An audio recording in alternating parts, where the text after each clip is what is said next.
আসসালামু আলাইকুম রহমতুল্লাহি ওবরকাতুহু। সম্মানিত দর্শক, আজকের ভিডিওর যে শিরোনাম, এই শিরোনামটি একটু অদ্ভুত প্রকৃতির। চলমান রাজনীতিতে যে একটা মানসিক স যে যুদ্ধ চলছে, সেই যুদ্ধ চলছে বিএনপির সঙ্গে জামাতের, জামাতের সঙ্গে অন্যান্য রাজনৈতিক দলের, ডক্টর মোহাম্মদ ইউনূসের সঙ্গে যারা ক্ষমতা হারিয়েছেন, সে আওয়ামী লীগ সহ তাদের যারা দোসর তাদের, তারপর ডক্টর মোহাম্মদ ইউনূসের সঙ্গে সেনাপ্রধান, তারপর রাষ্ট্রপতি, তাদের একটা মানসিক দূরত্ব আছে। এর বাইরে নতুন রাজনৈতিক দল, যেটিকে কিংস পার্টি বলা হচ্ছে, প্রধানত এনসিপি এবং তার সঙ্গে প্রায় আরও ৭০-৮০টি ছোট ছোট কিংস পার্টি, যাদেরকে প্রক্সি দেওয়ার জন্য সরকারের পক্ষ থেকে তৈরি করে রাখা হয়েছে। এবং এই সকল কিংস পার্টির সঙ্গে ২-৪ জন করে লোকজন রয়েছে, কেউ আওয়ামী লীগের, কেউ বিএনপির, বা কেউ বিভিন্ন ব্যবসায়ী সম্প্রদায়ের যারা লোকজন রয়েছে, এসবই কিংস পার্টি। তো সব মিলিয়ে যে রাজনৈতিক অঙ্গনে দৃশ্যত কোনো হানাহানি নেই, বড় কোনো হানাহানি নেই। এখানে নীরব চাঁদাবাজি, নীরব দখলবাজি, দুর্নীতি, অনিয়ম, এগুলো আওয়ামী জমানার মতো প্রকাশ্য নয়। তবে তলে তলে, নীরবে নিভৃতে সব কিছু হচ্ছে অতীতের যে কোনো অপকর্মের চাইতে বেশি মাত্রায়, বেশি গতিতে। আর এই সমস্ত বিষয় নিয়ে তারা যে কাজটা করছে সেটা হলো যার যার অবস্থানে নিজেকে তারা শক্তিশালী মনে করছে এবং প্রতিপক্ষকে হেয় করার জন্য তারা কৌশল অবলম্বন করছে। মাছ ধরার জন্য যেভাবে সুতা ছেড়ে দেওয়া হয়, অর্থাৎ বড়শির সঙ্গে লম্বা সুতা দেওয়া হয় এবং বড় একটা মাছ যখন বড়শিতে গেঁথে যায়, তাকে দুর্বল করার জন্য যখন শিকারী, মাছ শিকারী, সে শুধু ছাড়তে থাকে, রশি ছাড়তে থাকে, মাছ রক্তাক্ত হতে থাকে, আবার একটু টানে, আবার ছাড়ে, 10 গজ টানে, আবার 10 গজ ছাড়ে, এবং এভাবে করতে করতে মাছের শরীর যখন বিষাক্ত হয়ে যায়, রক্তাক্ত হয়ে যায়, এবং মাছটি যখন আর সুতা টানার ক্ষমতা, সাঁতার দেওয়ার ক্ষমতা, ঝাঁকি দেওয়ার ক্ষমতা থাকে না, তো তখন শিকারি আস্তে আস্তে মাছটি টানতে থাকে। আপনারা যারা আর্নেস্ট হেমিংওয়ের the old man and the sea এই গল্পটি পড়েছেন, উপন্যাসটি পড়েছেন, তারা খুব হৃদয় দিয়ে এই জিনিসটি বুঝতে পারবেন যে বর্তমান যে রাজনীতি, সেই রাজনীতিতে এক পক্ষ অপর পক্ষকে রক্তাক্ত করার জন্য তাদের শরীরে বিষ ঢেলে দিয়েছে, তাদের নাকে মুখে বড়শির যে যাকে বলা হয় ফলা, এটি ঢুকে দেওয়া হয়েছে। ঢোকানোর পর এখন তারা লাফাচ্ছে। তো তারা কখনো অনেক দূরে চলে যাচ্ছে, কিন্তু সুতা শেষ হচ্ছে না।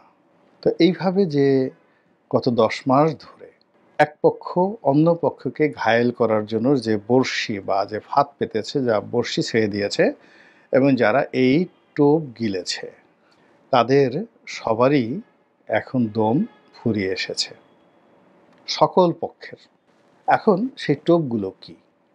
সেই টোপগুলো কারণ বাজারের চাঁদাবাজি। সেই টোপগুলো কি? সেই টোপগুলো হলো চোরা কারবারি। সেই টোপগুলো হলো দখলবাজি।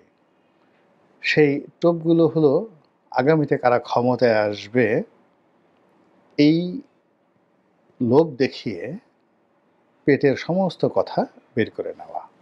এবং এই কাজগুলো মৎস্য শিকারী রূপী দেশের বিদেশের যারা গোয়েন্দা সংস্থা, তারা ক্ষমতার যারা নাঠাই ঘুরাচ্ছেন দেশি বিদেশি, তারা এই কাজগুলো করে যাচ্ছেন। এবং এই কর্মের ফলে সবচেয়ে বেশি ক্ষতিগ্রস্ত হচ্ছে এই মুহূর্তে ডক্টর মোহাম্মদ ইউনূস এবং তার যারা সঙ্গী সাথী, তারা। দ্বিতীয় ক্ষয়ক্ষতির শিকার হচ্ছে বিএনপি, তৃতীয় ক্ষয়ক্ষতির শিকার হচ্ছে জামাত। আমি জামাত এবং সরকার নিয়ে কোনো কিছুই বলবো না, বিএনপি নিয়ে বলছি এই কারণে যে যেহেতু বিএনপির পক্ষ হয়ে আমি নির্বাচন করেছি, বিএনপির সঙ্গে সম্পৃক্ত রয়েছি, ফলে এই দলটির যদি ভালো কিছু হয়, আমার এক ধরনের যাকে বলা হয় শান্তি থাকবে।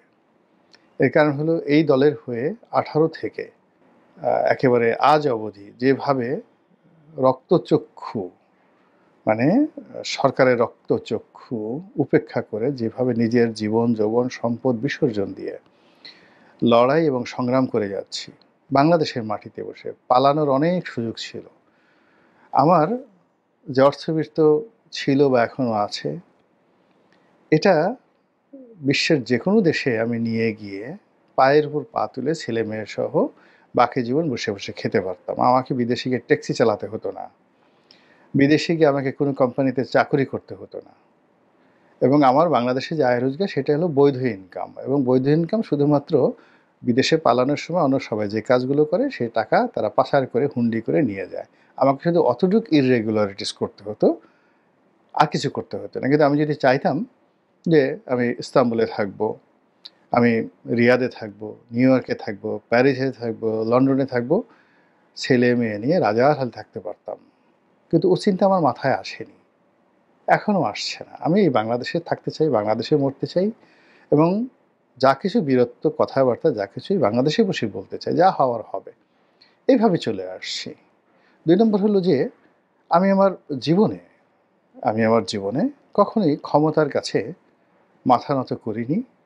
ক্ষমতার খুব কাছাকাছি ছিলাম, কিন্তু কখনো লালায়িত হইনি, এবং ক্ষমতার স্বাদ আহ্লাদ গ্রহণ করার জন্য ক্ষমতা সংক্রান্ত পদ, পদবি কোনো কিছুর পেছনে কখনো আমাকে ছুটতে হয়নি, দরকারও হয়নি, এবং এখনও দরকার হচ্ছে না।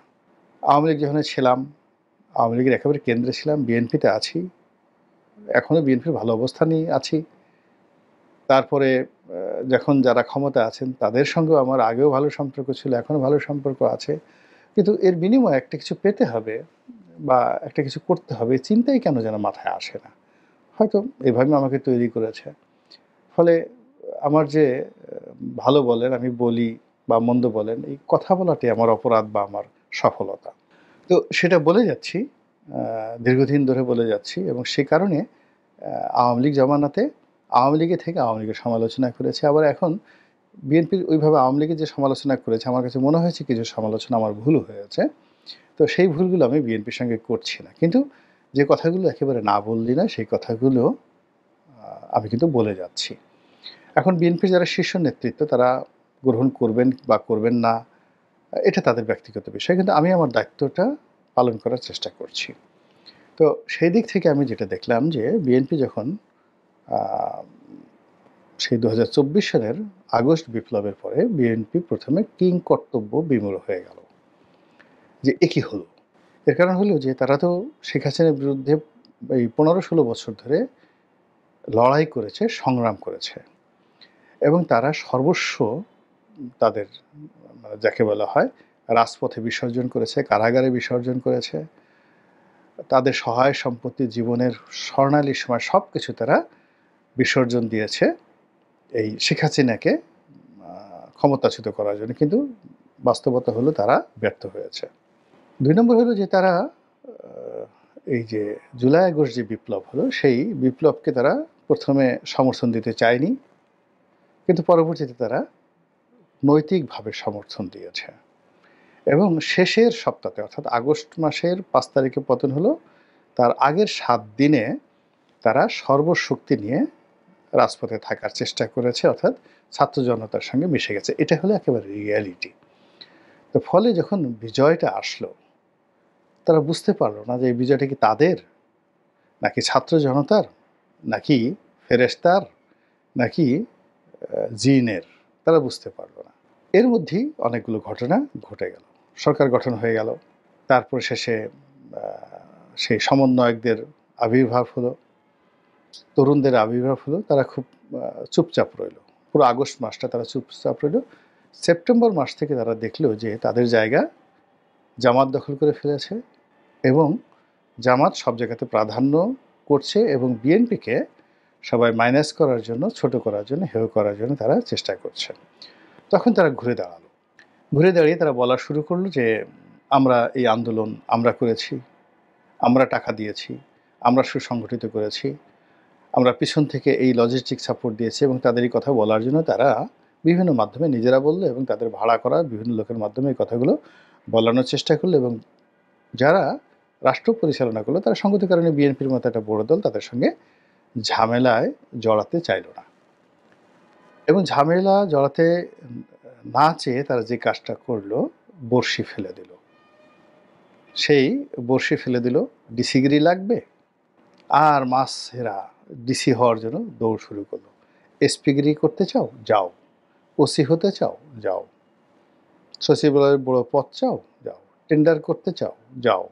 তারপরে টেম্পো স্ট্যান্ড, বাস স্ট্যান্ড, গরুর হাট ইজারা নিতে চাও। ফলে সারা বাংলাদেশের যে বিভিন্ন পয়েন্টে এই খাদ্য দিয়ে অসংখ্য বড়শি তারা ফেলে দিল, এবং সেই বড়শিতে সবচেয়ে বেশি মাছ ধরা পড়েছে বিএনপি নামধারী মৎস্য এই বড়শিতে ধরা পড়েছে। ধরা পড়ার পরে এখন তারা টান দেয়নি, এখন পর্যন্ত তারা টান দেয়নি। এখন এই বড়শিতে যারা ধরা পড়ে গেছে, সুতা কাদের হাতে? সুতা তো ডক্টর মোহাম্মদ ইউনূসের হাতে, সুতা সেনাবাহিনীর হাতে, সুতা মিডিয়ার হাতে, সুতা দেশি বিদেশি গোয়েন্দাদের হাতে। এইভাবে চলে গেল 2025 সনের মার্চ মাস পর্যন্ত। তখন বিএনপির যারা শীর্ষ নেতৃত্ব তারা তো বুঝে গেল যে বড়শিতে তো তাদের লোকজন আটকে গেছে। এখন এই বড়শি থেকে এত মাছ এদের বাঁচানো সম্ভব নয়, আর এদের গলা থেকে, কানসা থেকে এই বড়শি খোলাও সম্ভব নয়। আর বড়শি যারা ফেলেছে এবং যারা ধরেছে তারা এত রুই কাতলাকে ধরে ফেলেছে এই জালের মধ্যে, তারাও এটা ছাড়তে নারাজ। বুঝেন ব্যাপারটা, মনস্তাত্ত্বিক যুদ্ধটা কোথায় চলে গেছে। এরপর 2025 সনের মার্চ থেকে শুরু হলো টানাটানি, বড়শি টানাটানি, সুতা টানাটানি। এবং সেই সুতো টানাটানিতে একটি মৎস্য বড়শি থেকে বেরোতে পারেনি, বরং এটা আরও বেশি করে গিলেছে। এবং সেখানে দেখা গেল যে রাষ্ট্রীয় যে সুযোগ সুবিধাগুলো রয়েছে, শহর জনপদের যে খাদ্যগুলো রয়েছে, তার বাইরে বড় বড় অভিজাত কর্পোরেট হাউসগুলো, S Alam, Bashundhara group, Jamuna group, তারপরে মেঘনা গ্রুপ, সিটি গ্রুপ, মানে এই যে তীর সয়াবিন তেল, তারপরে S Alam group, PSP group থেকে শুরু করে শেখ হাসিনার যত গ্রুপ ছিল, সেখানেও রুই কাতলা ধরার জন্য সেখানে আদার ফেলে দেওয়া হয়েছে, এবং সেখানেও গিলেছে, মাশাল্লাহ সবাই গিলেছে। গিলার পরে এখন যেটা হলো যে এই ওরা তো গিলে গেছে, এখন যে কাজটা করতে হবে সেটা হলো যে বড়শির যে সুতার যে মাথাটা, সেই মাথাটা এখন যাদের হাতে আছে, বড়শির সিপিটা যাদের হাতে আছে, তাদের কাছ থেকে বড়শির সিপিটা নিজেদের হাতে নেওয়ার জন্য বিএনপির নেতৃত্ব চেষ্টা শুরু করে দিল মার্চ মাস থেকে, এবং সেই চেষ্টা এখন পর্যন্ত অব্যাহত রয়েছে, কিন্তু কোনো সফলতা নেই। তো ওদিকে যাদের গলায় বড়শি আটকে গেছে তারা ঘোরাফেরা করছে, বড়শি যাদের হাতে আছে, ছিপ যাদের হাতে আছে, তারা তাদের শক্তি বাড়াচ্ছে। আর এই ছিপ টানার জন্য তারা প্রথমে হুমকি, ধামকি, আন্দোলন, লড়াই, সংগ্রাম, কূটনীতি, তারপরে কূটনীতির পরে তারা যাকে বলা হয় পারস্পরিক সমঝোতা, পর্দার আড়ালে, পর্দার বাইরে বিভিন্ন বৈঠকে দেশে বিদেশে প্রাণান্ত চেষ্টা করলো, কিন্তু ঘোড়ার ডিম কিছুই হলো না। এখন আগের মতোই আছে এবং পরিস্থিতি আরও খারাপ হয়ে গেছে। ফলে এই যে সারা বাংলাদেশে যে সকল রুই কাতলার মুখে আদার যুক্ত, মানে খাদ্যযুক্ত বড়শির ফলা ঢুকে গেছে, এইগুলো বের না করা পর্যন্ত তো এই মাছ বাঁচানো যাবে না। আবার বের করলে যে অনেক মাছ বাঁচবে তার কোনো নিশ্চয়তা নেই। ফলে এখন কি হচ্ছে, ঘোরাফেরা হচ্ছে বিভিন্ন জায়গাতে, যে আশ্বাস দিচ্ছে, যে কথা বলছে তার পিছনেই ছুটছে। দেশে এত কাজ বাদ দিয়ে এখন বিএনপির নেতারা, আমি দেখলাম যে গত 10 মাসে কতবার কত গ্রুপ যে চীন দেশে গেছে, এরা যে কেন গেছে, কী জন্য গেছে, এটা আমি বুঝি না। I cannot understand. 2009 সন থেকে আওয়ামী লীগের যে কূটনীতি, আওয়ামী লীগের যে বৈদেশিক নীতি, তার সঙ্গে আমি সম্পৃক্ত ছিলাম একদম 14 সন পর্যন্ত। Their diplomacy with Delhi, their diplomacy with Beijing খুব ঘনিষ্ঠভাবে দেখার সুযোগ হয়েছে। পররাষ্ট্র মন্ত্রণালয়ে যারা ছিলেন সবাইই কাছে থেকে দেখেছি। তো সেখানে আসলে এই যে সিআইএর সাথে সম্পর্ক, রয়ের সাথে সম্পর্ক এইগুলো রেখে আওয়ামী লীগের কোনো লোকের ২ পয়সার উপকার হয়েছে আমি এটা দেখিনি। আবার এই যে বিএনপির যারা লোকজন মূলত চীনের সাথে যে সম্পর্ক দুটো ধারায়। চীনা কমিউনিস্ট পার্টির সাথে একটা সম্পর্ক, এটা সরাসরি বিএনপির সাথে একটা রিলেশন আছে বা অন্যান্য দল জামাতের সাথেও আছে, আওয়ামী লীগের সাথেও আছে।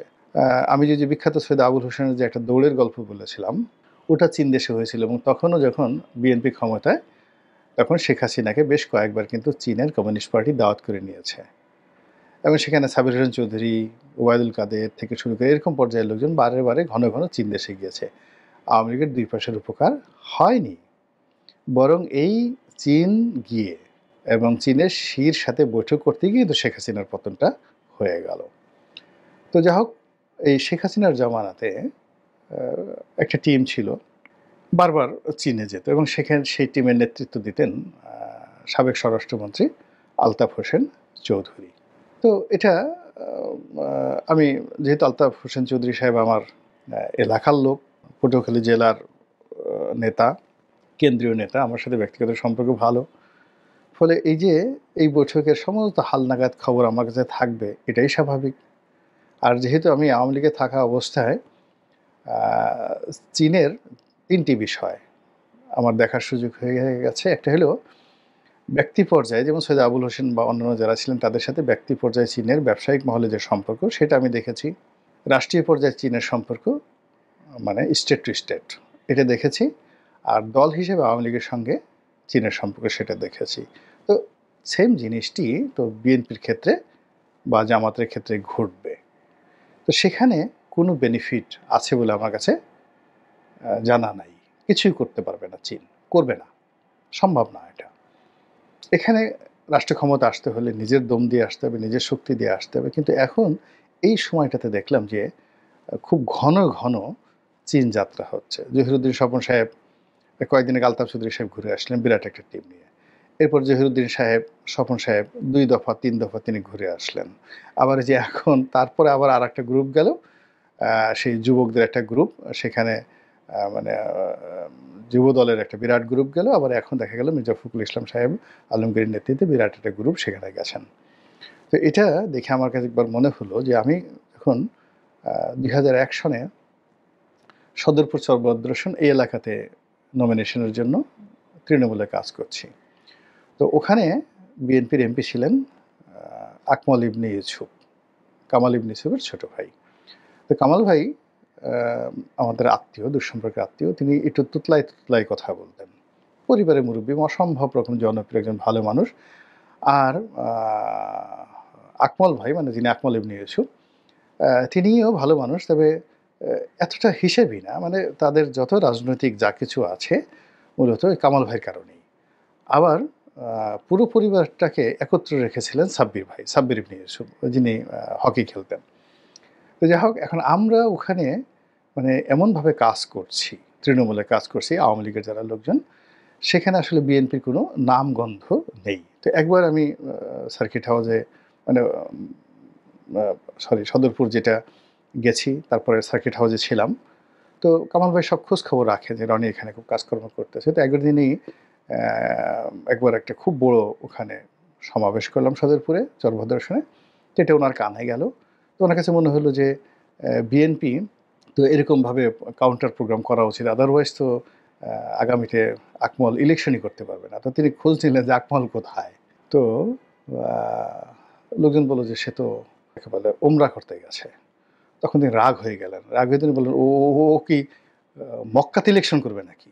মক্কাতে ইলেকশন করবে নাকি? ও মক্কা গেছে কেন? তো এখন আমাদের যে বাংলাদেশ, সে কামাল ভাইয়ের কথার মতো। এখানে বিএনপির লোকদেরকে টেকনাফে যেতে হবে, উখিয়া যেতে হবে, কক্সবাজারে যেতে হবে, চট্টগ্রামে যেতে হবে, সিলেটে যেতে হবে। ঢাকা শহরের কারণ বাজারে গাবতলীর হাটে যা কিছু আছে এগুলো বন্ধ করতে হবে। সন্ধ্যার পরে গুলশানের কোন কোন অফিসের সামনে হাজার হাজার গাড়ি, শত শত গাড়ি থামে এবং হাজার হাজার কোটি টাকার লেনাদেনা হয়, এগুলো বন্ধ করতে হবে। আদারওয়াইজ তাদেরকে সেই কামাল ভাইয়ের মতো গিয়া চীনে সাংহাইতে ইলেকশন করতে হবে, গুয়াংজোতে ইলেকশন করতে হবে, হ্যাংজোতে ইলেকশন করতে হবে।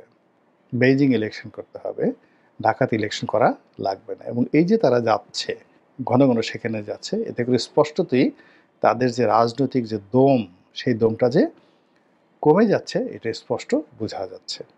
আল্লাহ আমাদের সবাইকে হেদায়েত দান করুন এবং হেফাজত করুন। আসসালামু আলাইকুম ওয়া রাহমাতুল্লাহি ওয়া বারাকাতুহু।